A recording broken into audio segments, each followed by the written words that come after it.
Welcome, I am Chris Shandrow, the pastor at Compass. As always, I'm really glad that you are with me today. So life is full of questions, and I think part of being human is trying to answer those questions. Some of those questions are pretty easy, like what food do I like, or what's my favorite color, or am I physically capable of being a professional gymnast? It's not super hard to find the answers to those questions, but there are harder questions to answer. Questions like, how do we know that a new dog food has an improved taste? Or if you have breakfast for dinner, is it still dinner? Or if you punch yourself and it hurts, does that make you weak or strong? How about this one? If you replace all of the original members of a band one by one over time, are they the same band? Then there are big life questions that are both tough to answer and have bigger implications. Questions like, what is my purpose? What makes something wrong or right? Why is there suffering in the world? These are big questions that some people will flippantly answer while others decide are completely unanswerable. Questions about God fit into this category. Is he real? What is he like? Why did he make things the way they are? Today we're going to look at one of those big questions, and my hope coming out of this is that we can bring into focus how Jesus sees our faith and how we can best live it out. And we're going to start with a story that takes place in the Gospel of Matthew, chapter 17, and it starts in verse 14. It says, at the foot of the mountain, a large crowd was waiting for them. A man came and knelt before Jesus and said, Lord, have mercy on my son. He has seizures and he suffers terribly. He often falls into the fire or into the water. So I brought him to your disciples, but they couldn't heal him. And Jesus said, you faithless and corrupt people, how long must I be with you? How long must I put up with you? Bring the boy here to me. And then Jesus rebuked the demon in the boy, and it left him. From that moment, the boy was well. But afterward, the disciples asked Jesus privately, why couldn't we cast out that demon? So for background, right before this had happened, Jesus took Peter, James, and John up to the top of a mountain where the transfiguration happened. Now, if you missed all that, I would just encourage you to check out the last 2 weeks of our In Focus message series so that you can better understand that whole series of events.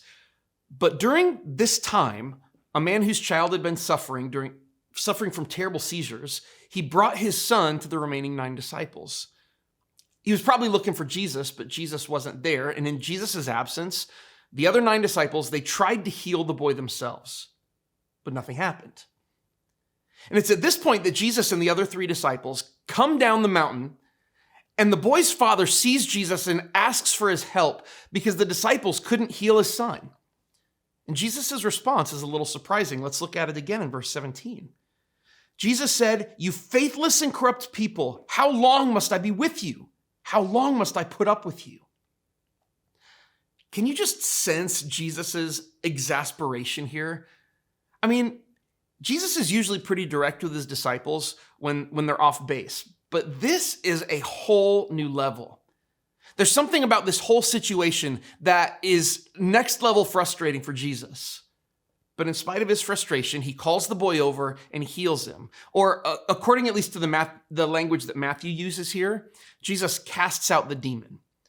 Now, I don't think we need to linger on, the demon thing too much because in the ancient world, sickness was often thought to be caused by demons. And I don't think it's terribly relevant whether this sickness was caused by a demon or it wasn't. Because what matters is that the disciples couldn't understand what had just happened. Let's look again at Matthew 17:19. Afterward, the disciples asked Jesus privately, why couldn't we cast out that demon? Jesus, why could you heal that boy while we couldn't?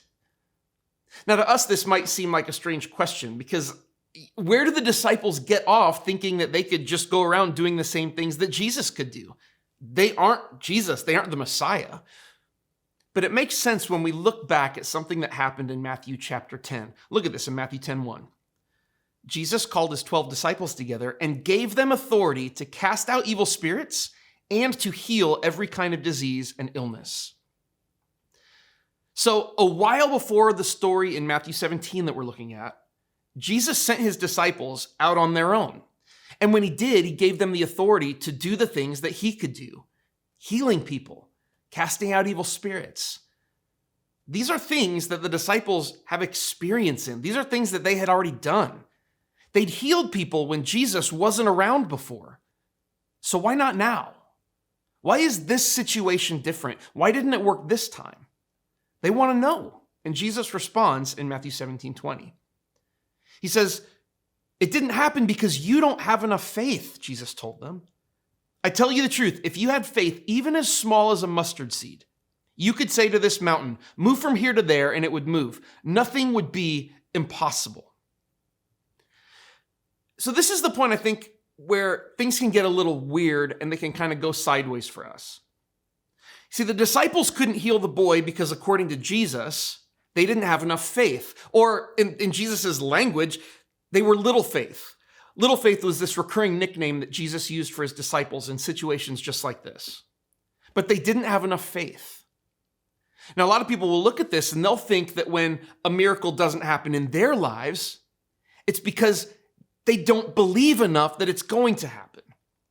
That if they just tried harder to believe more, then the miracle they want God to do would happen. And this idea says that faith is something that can be quantified and measured, that faith can be collected to the point where if you just gather and collect a certain amount, that you could move mountains. And that feels kind of good, right? Because if we work to have more faith tomorrow than the amount of faith we have today, that we will see more miraculous things happen in our lives. And if the disciples had just believed more that they could heal the boy with seizures, then he would have been healed. But there's a couple problems with that way of thinking about faith. And we can see the first problem with that in what Jesus said right after he told the disciples that they didn't have enough faith. Because right after he calls them little faith, he said that if the faith they had was even as small as a mustard seed, then they could move mountains. That their little faith, if it was small as a mustard seed, amazing things could happen. Now, a mustard seed is tiny, and at the time, people used it rhetorically to describe things that were the smallest they could be. And here, Jesus says true faith, faith that's powerful enough to move mountains, could be as small as the smallest thing they could imagine. Now, this leads us to a different way of understanding what faith is and how it works.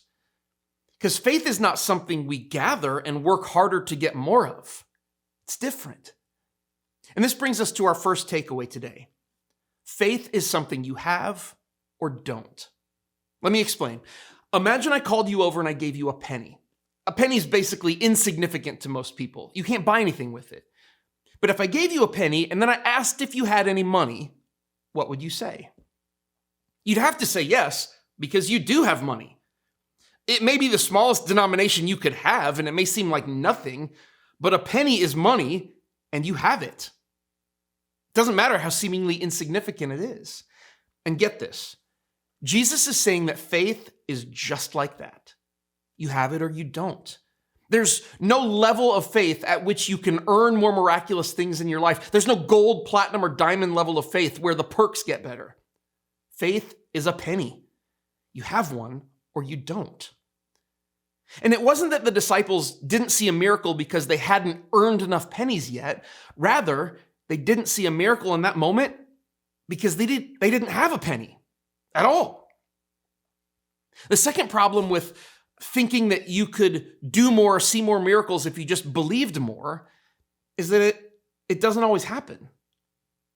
This way of thinking says that if I just aim my huge amount of faith at whatever I want to happen, then it will. That if I aim my faith at my financial problems or my struggles at work or my sickness, as long as I have a large enough quantity of it, then things will miraculously get better. But we know from experience that that doesn't always happen. And that actually wasn't the experience of the first century church either. In the book of Acts, Peter miraculously escaped a prison cell twice when an angel opened the door to let him go. But there were other disciples who didn't. James was imprisoned and killed while Peter escaped. Did Peter have more faith than James? And what about the Apostle Paul, who prayed multiple times for God to relieve him from something that he called a thorn in the flesh? It was something that caused him a lot of suffering. Paul had faith. Why didn't God heal him? Jesus, he asked God to keep him from having to go to the cross. Was Jesus' death evidence of his lack of faith? The reality of faith is that we don't get to control its results. It's not a magical spell or potion that when we add just the right amount of faith into the cauldron, then we'll get what we want. Because, and here's our second takeaway today, faith is not a power we can use at will. We can't aim it at our problems to get the results we want. The outcomes of faith are not based on what we want to happen. They're based on what God is doing. See, faith is not about shaping the world to our will, but it's about aligning our will with God's. It's not about getting what we want, but about wanting what God does. To understand this story, we need to understand faith. And faith doesn't just exist on its own. Faith is something that we place in an object or person. So when you go to the doctor, you put your faith in her by doing what she prescribes to get better. If you have an athletic trainer, you put your faith in them by following their diet and workout plan so that you can get into the shape that you want to be in. If you go skydiving, you put your faith in your instructor by doing exactly what he tells you so that you don't die. And there's honestly no amount of faith that you could increase to get better results. But if you don't follow their instructions, that's evidence that you don't really have faith in them. If you did have faith in them, you would try to understand what they were saying, and then you would follow their instructions. And following Jesus is the same, because it means we make him the object of our faith. Check this out in Hebrews 12. It says in verse 1, "Let us run with endurance the race God has set before us. We do this by keeping our eyes on Jesus, the champion who initiates and perfects our faith." Jesus initiates our faith. He's the starting point. And when we make him the object of our faith, he places that penny in our hand. And Jesus is also the perfecter of our faith. It's not developed by forcing ourselves or trying to believe more, to accumulate more pennies until we think we have enough. Rather, Jesus perfects the quality and purity of what we already have. He shapes and guides it as we keep our eyes on him, which brings us to our final takeaway today. Faith is seeking to know God's will and follow Jesus well.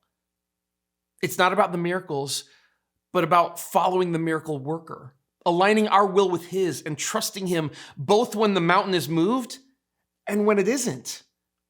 It's about discovering God's will and then living it. We don't really know exactly how the disciples got it wrong, but we can know based on Jesus' reaction that they weren't putting their faith in him. They weren't trying to understand God's will and align their will with his. Their faith was in something else in that moment. And maybe they put their faith in their own experience. This worked in the past, so it's going to work again. Maybe they put their faith in their own wisdom. I know the right thing to do and how to do it. I don't need anyone else's guidance. Maybe their faith was in the past instructions that Jesus gave them. Jesus gave us the authority to do this in the past, so we don't need him to give it to us again. Whatever it was, ultimately, their faith, it wasn't in Jesus. But if we want to experience his power in our lives, Jesus needs to be the object of our faith. He needs to be at the center of everything. Earlier I asked the question of whether a band is the same if each one of the members are replaced over time. Well, when I was 12 years old and going into the 7th grade, Motley Crue released their album, Dr. Feelgood, and I loved it. I mean, they were a killer band, and they were part of the soundtrack of my junior high years, until 3 years later when Vince Neil, their lead singer, when he quit the band. Now, they replaced him with this other guy, and they put out a new album, but I couldn't get into it. It just wasn't the same without Vince Neil. It was like Motley Crue, but not Motley Crue. And in the same way, faith, without trying to understand God's will and follow what it may look like real faith, but it isn't. Without Jesus as the object of your faith, it's just faith in yourself or faith in your ability to have more faith. But it's a faith that doesn't have the power to transform your life and move the mountains that God wants to move in our world. Putting your faith in your own ability to believe better or believe more is worthless. It's just another way of trusting in yourself while trying to claim the power of Jesus. True faith is something you have or you don't. It's not a superpower that we can use at will to accomplish anything we want to. Real, empowered, and transformative faith is developed by following Jesus and learning to understand God's will. It's not about what we get, but about seeing what God is doing and aligning our will with His. And if you've been at Compass at all, you've probably heard us say that we want to live like Jesus lived, think like He thought, and do what He taught. And we say that because it sums up a life of faith. Thinking like Jesus means we seek to know God's will in our lives. Doing what Jesus taught means we follow God's will. Living like Jesus means we persist even when our mountains aren't moved, when the way of the cross is the path that He's leading us to walk. So may we be people of faith. May our trust in God and our desire to know His will, may those things allow us to see mountains moved in our world, wherever and whenever God moves them. May our faith allow us to continue trusting in Him, even when the mountains that we want moved aren't. And may we continue to live like Jesus lived, think like He thought, and do what He taught. I'll see you next time.